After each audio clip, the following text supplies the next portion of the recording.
renewed calls to bury the power lines on the West Island as we near almost a year since the 2023 Quebec ice storm. Remember that?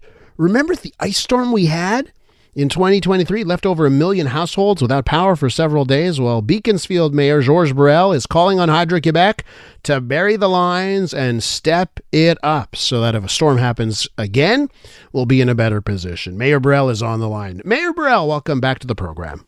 Well, thank you very much. Appreciate your invitation. Okay, so tell me about the calls this time around. We've heard those calls before from you and other mayors in the West Island.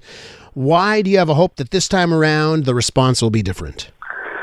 Well, we've been talking about burying lines since the 1998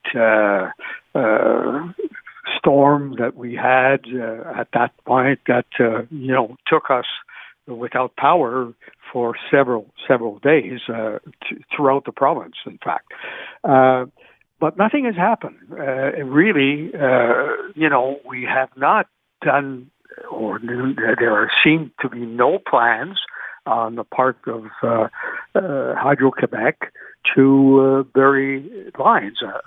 Every time we hear about the cost of doing it, and I think it's grossly exaggerated at $100 billion. I don't believe that. I had heard several years ago that it's costly, but certainly nowhere like $100 billion.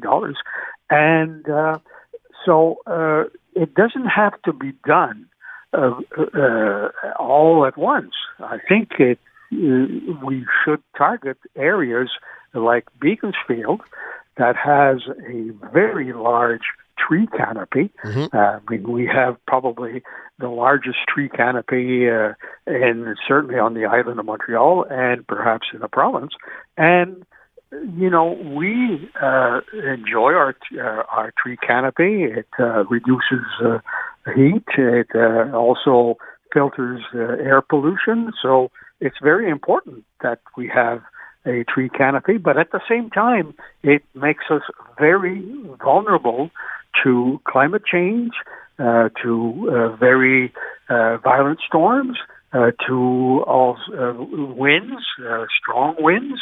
And every time there is a storm, we end up with fallen trees that end up falling over the power lines, broken poles, like hydro poles that are broken because the trees have brought down the line. So there's no doubt that, as far as I'm concerned, Hydro-Quebec can do a lot of work on vegetation to improve the situation.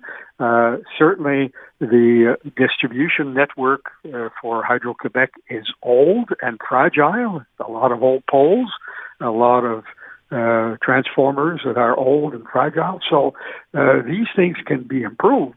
But the only way to really prevent with climate change having several power outages in an area like Beaconsfield is to bury the lines. And it's expensive. It's an expensive proposition.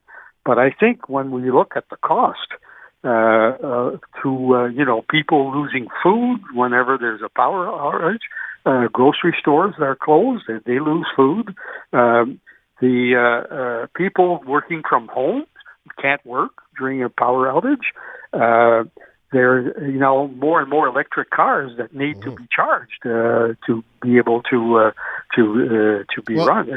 And it is so interesting, and of course, if you've got a driveway with an electric car in the future, when the power goes out, your electric car will power your house. I mean, it's unbelievable what lies ahead on that front. But I want to get back to the cost here on the various options, because we've spoken to the people at Hydro, right? And when it comes to burying the lines, they say the best bet, cost effectiveness, and I guess as a mayor, you know all about when you've got to make choices between various plans and proposals and which costs more and less and what you get for it. They say if we prune the trees properly, if we keep a handle on the vegetation, that is the best solution, keeping in mind cost effectiveness. What do you say to that? Well, it will definitely improve the situation, but it's not going to stop trees from falling on lines, breaking poles, and breaking lines. Trees are trees.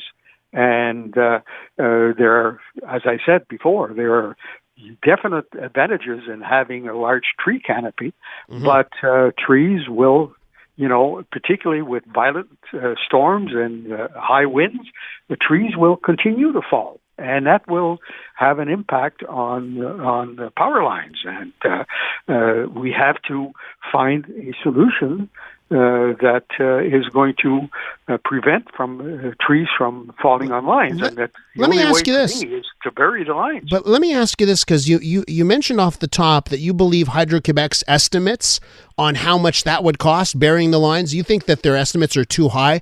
Has your city taken it upon itself to do their own estimate, to go and get some consultants and come back to Hydro and say, no, not $100 million. It's going to be this amount. Have you thought about doing that, or have you done that? No, we haven't. We have not done that, and I don't doubt that it is expensive. As far as I'm concerned, it's Hydro's responsibility to bury its own lines, and I think that when you look at all the costs that they have to incur fixing things, you can go to the Hydro site, and every day there are equipment failures or repairs that have to be done every day. Not even during a storm, but even on a day like today, if you go to the website, you're going to find all kinds of power outages, either because of equipment failures or repairs to the lines. That's very costly. That's extremely costly to Hydro-Quebec, and it seems to me that investing some money in burying lines is going to reduce the cost to Hydro-Quebec, and they can invest in getting more electricity, more dams, and all that. But I wish I wish you great success in making the case to Hydro-Quebec, and maybe the new boss, Michael Sabia, will be more open to your ideas. Thank you so much, Mayor Bourelle. My pleasure. That's Mayor Beaconsfield right there, Georges Bourelle.